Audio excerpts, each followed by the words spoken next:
আসসালামু আলাইকুম। সবাই কি অবস্থা, ভালো আছেন নি? আমি কোনোদিন ফেসবুক লাইভে আসিনি, আজকে আসছি বাধ্যতামূলক। ঠিক আছে, আমার কথা হচ্ছে যারা নির্বাচন হয় না এবং সরকার গঠন হয় না এবং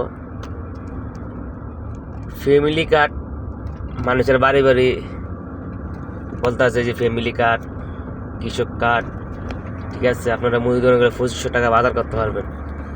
আর আমার প্রশ্ন হচ্ছে এই জায়গায় সরকার গঠন হয় না, না হইতে কার্ডটা কই থেকে আইছে? তার মানে এটা চিন্তা করতে হবে বাংলাদেশে দুর্নীতি কেরম করতে আছে। আরে ভাই, আমার আমার ইচ্ছা আর যাকে খুশি আমি তাকে ভোট দেব, ঠিক আছে। এখন এই যে আপনারা মিথ্যা প্রচার করতে আছেন, ফ্যামিলি কার্ড, কৃষক কার্ড, মুদি দোকানে গেলে বাজার করতে 2500 টাকা, এই যে মিথ্যা কথাগুলো বলতে আছেন, আপনাদের কোনো লাভ হইতেছে? অবশ্যই যারা মিথ্যা তারা লাভ হইতেছে, কারণ তারা কিছু টাকা পাইতেছে, সাধারণ পাবলিকের বোকা বানাইতেছে। তাই এগুলার থেকে সবাই বিরত থাকেন। আমার ভোট আমি যাকে খুশি তাকে দেব।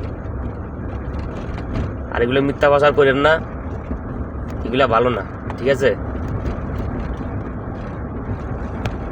আসসালামু আলাইকুম।